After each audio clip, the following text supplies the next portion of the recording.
Joan Pau, què tal? Bon dia. No, perdona, jo sóc el Max Riera, Ah, sí, és clar. Sí. Ah, que graciós. Bueno, escolta, a veure, va, introduïm la secció. Mira. Ara m'has agradat amb això. Els Àngels de Charlie.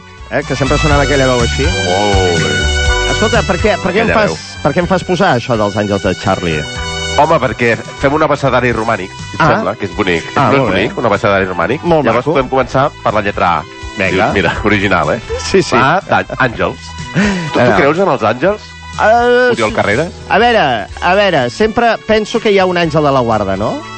Ah, mira, el meu cas és el paracetamol aquests dies, ja t'ho dic ara, i el de molta gent. Però vaja, els àngels ja sabeu que en el romànic són molt i molt presents, i a més n'hi ha alguns que es comuniquen a través dels somnis. Tu que matines tant, que sàpigues que potser, no sé, et diu alguna cosa del guió, vés a saber. Doncs, escolta, tu sabies que hi ha 9 tipus diferents d'àngels, dividits en 3 jerarquies. Em sabries dir quins? Ara sembla un examen, això. Però a veure, un moment. Però els noms no refereixes allò Sant Miquel, Sant Rafael, aquests? Bueno, això ja vas bé, però tipus d'àngels, així et sona alguna cosa o no? No. A veure, del romànic, jo crec que teniu al cap, segurament, tots aquells àngels que tenen molts ulls, que semblen del Guillermo del Toro, no? Del laberinto del fauno, allò, mans plenes d'ulls, ales plenes d'ulls. Doncs bé, aquests són els serafins o querubins. Són els àngels, diguéssim, de primeríssima divisió. La Champions, és els que estan més a prop de Déu, són els de la primera jerarquia. D'aquestes 9 cors angèlics que t'he dit, doncs és el més dalt de tot, no?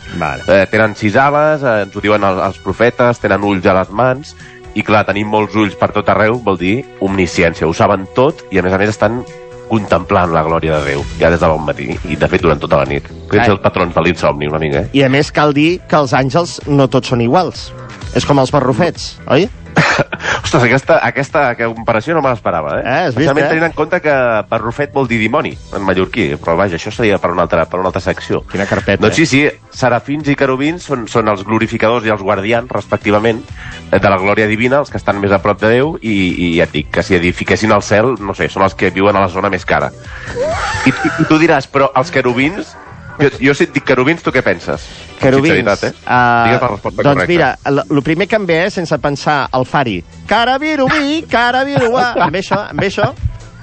No, el que m'havies de dir era un nen grassonet, que tira fletxes i així. Clar, això és un invent del Renaixement en què els angelets acaben fusionant-se amb els cupidos i els amorets romans i grecs, i això és el que es coneix com a, atenció paraulota, puti. És en italià, putus, en llatí volia dir nen. Per tant, si sou pares, com el teu cas, i vols dir el puto nen no sé què, que sàpigues que és una redundància. El puto nen, en fi. Que dius nen, puto nen. Sí, puto nen. Doncs no, els querubins del romànic no són nens adorables, no. Són uns éssers més aviat que t'intimiden i et tiren una mica cap enrere.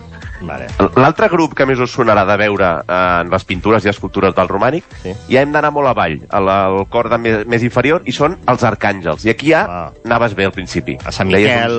Sant Miquel, Sant Gabriel.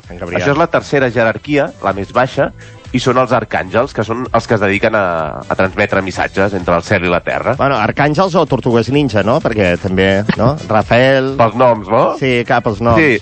Faltaria Donatello...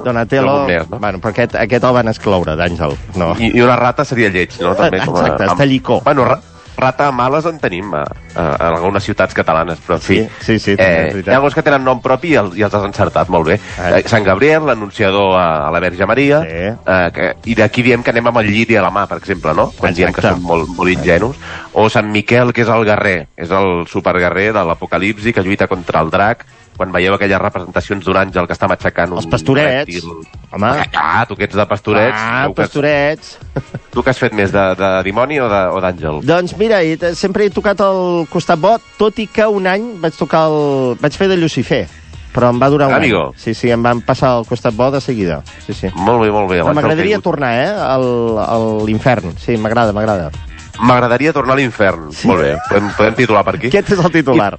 I tenim a Rafael, és menys conegut, pobret, però és el guaridor, és l'arcàngel guaridor. Vols que et digui altre tipus d'àngels o ja estàs part d'àngels? Sí, no, acabem-ho. Bueno, a veure, hi ha els que acompanyen a Jesús en el baptisme i la resurrecció, hi ha àngels que s'apareixen en somnis, que aquests m'encanten, que t'avisen de coses que han de passar. Per exemple, si li apareixen a Sant Josep o als Reis Mags, escolta, no torneu, que el rei Herodes us farà això.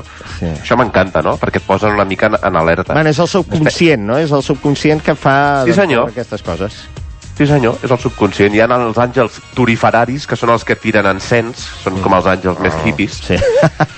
Escolta, i n'hi ha de dolents, aquí no és per espantar, però hi ha àngels, igual que hi ha àngels de la guarda, hi ha àngels castigadors, que foten tot tipus de malvestats, exterminadors, els de les plagues, de l'apocalipsi, amb aquests és millor no creuar la mirada. És que jo, Joan Pau, no sé si ho vaig estudiar, cosa que dubto en el meu temps, però jo diria que els àngels venen del mal, no? Aviam, n'hi ha un que sí, que és molt conegut, que és Llucifer, normalment, l'àngel caigut, que és aquest àngel que volia ser una mica més que la resta. Això passa molt en moltes mitologies, també passa amb Ícar, per exemple. Volien volar massa amunt i, escolta'm, no. Tranquilito, i aquest es va fotre de lloros i es va convertir en un dels prínceps de les tenebres, per dir-ho d'alguna manera. Entre els dimonis diguéssim que hi ha molta pluralitat. I sí, hi ha un d'aquests que havia sigut un àngel caigut. Escolta, dins de tanta drama i tragèdia, que sàpigues també que hi ha àngels més feliços, que són els àngels músics. Home, a un claustre, per exemple, el de Ripoll, el de Sant Benet de Bages, que toquen la lira, que toquen la cítara. A mi m'encanten. Són els més carrinclons, per això, una miqueta, És allò... no? Sí, són els de felicitació de Nadal. Ara. Però bueno, se suposa que en deuen saber. Si allò sonés, sonaria bé. T'imagines que desafinessin els àngels? Escolta, és que segur que desafinen, No tinguis cap mena de dubte. Escolta, mira, t'he posat Angelitos Negros. Home, meravellós. El Machín, Antonio Machín. Sí, senyor. Per anar enllestint, Mira, Angelitos Negros podria ser l'àngel caigut. Veus? Tot és que és una cançó molt tendra, però si els incloem, encara que no siguin romànics, aquí dintre. I vols que et parli d'uns àngels de Terrassa? Va, sí, remata-ho, sí. Bé, doncs mira, hi ha uns àngels que porten l'ànima al cel. Això va bé saber-ho, no? Per quan ens arribi el moment. Que és la Elevatio Animae. Es diu aquest tema de quan els àngels et porten l'ànima al cel dintre d'uns llençols blancs.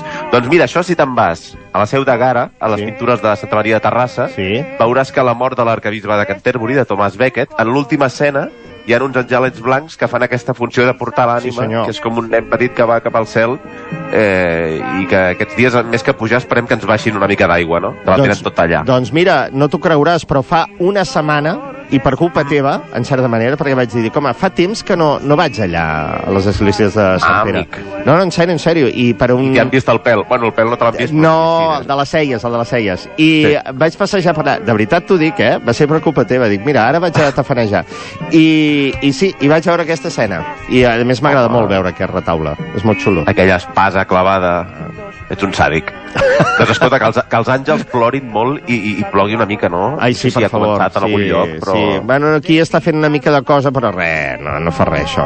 Ha d'agafar una mica de força. Joan Pau, cuida molt aquesta secció patrocinada per Paracetamol.